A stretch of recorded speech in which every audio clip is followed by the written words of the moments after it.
નમસ્કાર વિદ્યાર્થી મિત્રો, competitive assembly for government exam રાજકોટમાં આપનું હાર્દિક સ્વાગત કરું છું. આજે આપણે ગુજરાત સરકાર દ્વારા બહાર પાડવામાં આવેલી આંગણવાડી કાર્યકરની ભરતી અને તેડાગર બહેનોની ભરતી 2025ની વાત કરશું, જેની સંપૂર્ણ માહિતી તમને એક વિડીયોમાં મળી જવાની છે. ગુજરાત સરકાર દ્વારા આ ભરતી બહાર પાડવામાં આવેલી છે. મહિલા અને બાળ વિભાગ ગુજરાત સરકાર દ્વારા, જેમાં 9,000થી વધુ જગ્યાઓ છે. બરોબર, એમાં 5,000 કાર્યકર બહેનો અને 4,000 આંગણવાડી તેડાગર બહેનોની જગ્યા છે. 30 તારીખ છેલ્લી છે. આ એક નોટિફિકેશન વિડીયો છે કે જેની અંદર 30 તારીખ છેલ્લી છે. 30 તારીખ સુધીમાં આપણે ફોર્મ ભરી દેવાનું છે. આ નંબર ઉપર ફોન કરવાનો જો કાંઈ ખ્યાલ ન આવે તો, અને વેબસાઇટ ને બધું અમે ડિસ્ક્રિપ્શનમાં આપી દેવાના છીએ. સામાન્ય સૂચનાઓ છે આપણે નોટિફિકેશનમાંથી લીધેલી છે કે ભાઈ પસંદગી, પહેલી વસ્તુ તો અહીંયા તમે ભારતના નાગરિક હોવા જોઈએ, જો કે સામાન્ય બાબત છે, બધા હોય જ છે. ત્યારબાદ તમે જે સ્થળે રહો છો એ સ્થળે મિનિમમ તમે 1 વર્ષથી વધારે રહેતા હોવા જોઈએ. એના માટે એક ઓનલાઈન જ્યારે ફોર્મ ભરશો ત્યારે એક કાગળ નીકળશે, અને એ કાગળની અંદર તમારે પોતાના જે મામલતદાર કચેરી છે ત્યાં મામલતદાર કચેરીએ જઈને સહી સિક્કા કરાવવાના હોય છે. એ ખાસ ધ્યાન રાખવું. 2 નંબરની બાબત છે. 3 નંબરની બાબત કે એની ઉંમરની વાત કરી છે કે 18 વર્ષથી લઈને 33 વર્ષની ઉંમર હોવી જોઈએ. હવે એ ઉંમરની અંદર અલગ અલગ કેટેગરી વાઇઝ અલગ અલગ ઉંમરમાં છૂટછાટ મળવા પાત્ર છે. તેડાગર બહેનો છે જે એની 10 પાસ, ધોરણ 10 પાસ હોવા જોઈએ, અને 10 પાસ હોય તો તેડાગર બહેનોમાં ભરી શકે છે. અનામત વર્ગમાં આવતા જે વ્યક્તિઓ છે એને પોતાનું જે સર્ટિફિકેટ છે, ઓબીસી છે, ઈડબ્લ્યુએસ છે અને એસસી એસટી, આ બધાએ પોતાનું પ્રમાણપત્ર રજૂ કરવાનું હોય છે અને અપલોડ બી કરવાનું હશે.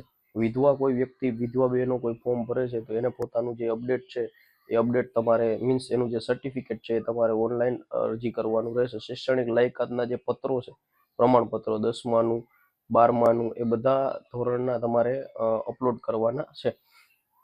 કટ ઓફની તારીખ, જે ફોર્મ તમે ભરો 30 તારીખ, ત્યારથી તમારી કટ ઓફની તારીખ ભણવામાં, મીન્સ ત્યારથી તમારું જે મેરિટ છે એ મેરિટની તારીખ ગણવામાં આવશે. આમાં ધોરણ 10 પાસ જે આંગણવાડી કાર્યકર છે એના માટે ધોરણ 12 પાસ કરેલું હોવું જોઈએ. સરકારની એક યોજના છે આઈસીડીએસ 1982માં રજૂ કરવામાં આવી હતી. પહેલા મફત અને ફરજિયાત શિક્ષણનો કાયદો નહોતો, પણ 21A જ્યારે મફત અને ફરજિયાત શિક્ષણ કરવામાં આવ્યું ત્યારે 6 થી લઈને 14 વર્ષના બાળકોને મફત ને ફરજિયાત શિક્ષણ, તો 0 થી લઈને 6 વર્ષના જે બાળકો છે એમના માટે આંગણવાડીની આપણે શરૂઆત કરવામાં આવી હતી. બરોબર છે. સ્વ ઘોષણાથી, એટલે કે એમાં તમારે સાઇન કરી નીચે પછી અપલોડ કરવાના છે.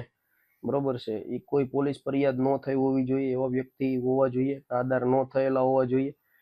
ત્યારબાદ આપણે કોઈ નોકરી કરતા હોય સરકારી, તો એ આમાં ફોર્મ ભરી શકતા નથી. બરોબર છે. અને એમાંથી બરતરફ થયા હોય તો.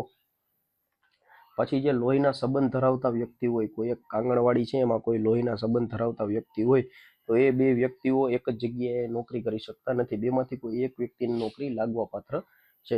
માર્કશીટની અંદર બધી વસ્તુની ચોખવટ હોવી જોઈએ. જોકે આપણે ગુજરાત સરકારના ફોર્મ ભરીએ છીએ એમાં આપણી જે માર્કશીટ હોય છે 10મા 12માની, એમાં બધા ટકાવારી ને બધી વિષયની, મીન્સ એમાં ટકાવારીની બધું આપણે મેન્શન કરેલું હોય છે. બરોબર છે. એટલે માર્ક હોય તો બી ચાલે, ટકાવારી હોય તો બી ચાલે. ગ્રેજ્યુએશનનું જે સર્ટિફિકેટ છે એમાં ટકા હોય છે, બાકીની જે 10મા ધોરણ 12મા ધોરણનું છે એની અંદર માર્ક્સ આપેલા હોય છે.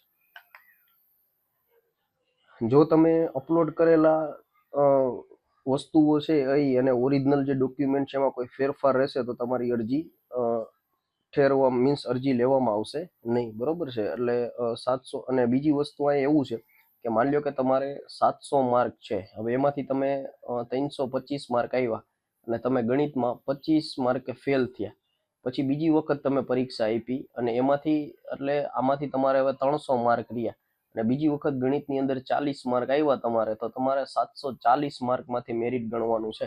બરોબર છે. એટલે બાદ બાકી કરી અને એવી રીતના તમારે ગણતરી કરવાની છે. ત્યારબાદ આપણે જે અલગ અલગ જગ્યાઓ છે એ અલગ અલગ જગ્યાઓ અહીંયા તમને આપી છે. તમે પોસ્ટ કરી અને સ્ક્રીનશોટ લઈ અને તમારા જિલ્લામાં અને તમારા જે તાલુકો છે એમાં ક્યાં ક્યાં જગ્યાઓ છે તમે અહીંયા જોઈ શકો છો. ત્યારબાદ આ એના નંબરો આપેલા છે કે જે નંબરોની અંદર તમે ફોન કરીને વધારે વિગત મેળવી શકો છો.